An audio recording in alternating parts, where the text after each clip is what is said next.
GM is celebrating its return to the Detroit Auto Show as a public company. Let's go out there now. Suzanne O'Halloran's joining us with the CFO, Chris Liddell. Suzanne?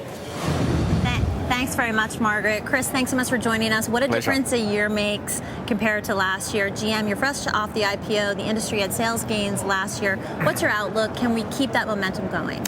Yeah, we're keeping our expectations tempered. I mean, the IPO was fantastic, but now we're actually having to deliver. And the way that I talk about it from the company's point of view is last year was very much about putting the foundations in place.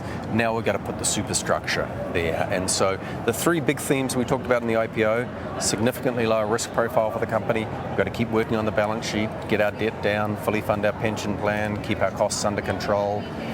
So talk to us about the balance sheet, because Sure. One thing that analysts are concerned about with the GM story is your debt and your pension liabilities. Give us a progress report on that. Is that going to be satisfied by 2013? I think that's one of your targets. We haven't put a time frame out because it's going to depend enormously on how the industry develops and our free cash flow. But the whole idea is to use all of our free cash flow to progressively repay our debt and fully fund the pension plan. We made a lot of progress on that last year, and people will see that when they see our balance sheet at the end of the year. But even if you look at by September, we made a lot of progress. We contributed $4 billion to the pension plan in the fourth quarter. So we actually made a lot of progress. Okay, is that going to continue? What's your next target? Again, we don't have a particular target, just a philosophy. The philosophy is repay debt, repay our preferreds, and fully fund the pension plan. We'll do that progressively as we get the cash to do it. The team at Barclays talked about your European unit. You are still losing money there. Can you break even by 2012? That's their prediction. That's certainly internally we've talked about getting to break even by the end of this year, so that would flow on to 2012.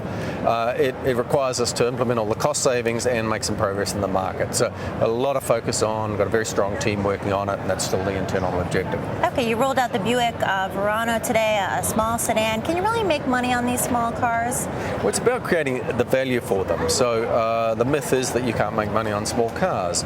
You can't if you don't have a particularly strong value proposition, and you have to have high incentives and so forth. So the whole idea with the Verano that you mentioned and all of the cars that are coming out is a much stronger value proposition. If you can do that and create world-class vehicles, you don't have to have such high incentives.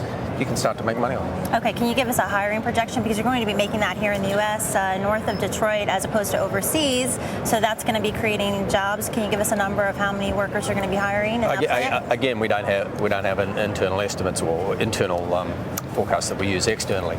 But what I can say is that as the industry continues to improve here, and as obviously we do well, assuming we do, which we believe with the vehicles we have, then employment will come. But it's really about getting the fundamentals in place first. Okay, great. We're going to leave it there. We wish you the best of luck.